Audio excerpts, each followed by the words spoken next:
long considered one of the most carefree and joyous eras in United States history. The Roaring Twenties were not as bountiful and free-spirited to the Lawsons, a North Carolina family of 9 that met a tragic and mysterious end on Christmas Day in 1929. Sharecropper and tobacco farmer Charlie Lawson, the patriarch of the clan, moved his family to Germantown, North Carolina to work with his brothers in the early months of 1918 in an attempt at a normal lifestyle and to raise their children in relative solidarity. Their children, Marie, Arthur, and Carrie, would be looked after by their mother, Fanny Lawson, while their father tended the field. However, shortly after their move to Germantown, Charlie Lawson was rumored to have begun an incestuous relationship with his oldest daughter, Marie. The two met in secret, though Fanny eventually discovered their actions. She was quickly silenced by her husband and continued to live in fear and shame as the relationship developed against Marie's will. As Charlie's incestuous and pedophilic tendencies continued to grow, he continued to have children with Fanny, resulting in the births of Maybelle, James, Raymond,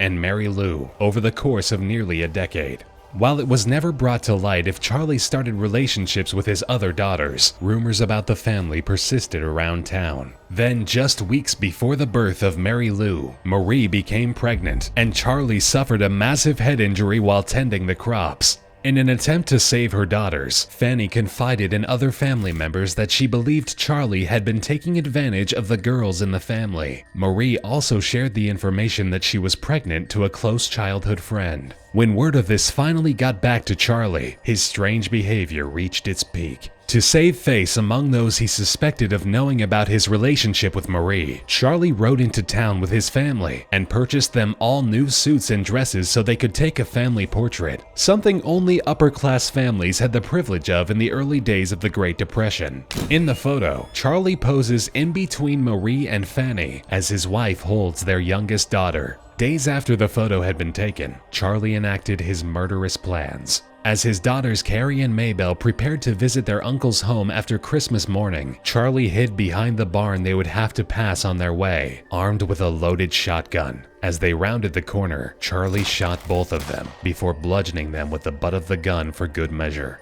He pulled the bodies into the barn in an effort to hide them. He posed their arms across their chests and then returned to his home, where he shot and killed his wife Fanny on the porch with the same gun used to murder his daughters. This alerted the other children in the house, causing James and Raymond to hide, while Marie's screaming distracted her father. He shot her at point-blank range before searching for, finding, and killing his 2 sons. He then entered the bedroom and bludgeoned 4-month-old Mary Lou to death. After hiding and posing the bodies in the barn with Carrie and Maybelle, Charlie Lawson promptly disappeared into the woods. Neighbors, hearing the numerous gunshots coming from the house, quickly raced over and discovered the bodies. Arthur, the oldest son who was out on errands when the crime was committed, returned to the scene of the crime. As the crime scene was examined, a distant gunshot from the woods signaled the suicide of Charlie Lawson. He was found with 2 letters he had written to his parents. An autopsy revealed that the head injury Charlie sustained had not done enough physical damage to warrant such a sudden change in personality, pointing to the man's incestual relationship as the primary motive for killing his family. Since the time of the murders, the Lawson home has become a museum and popular tourist destination dedicated to the memory of the victims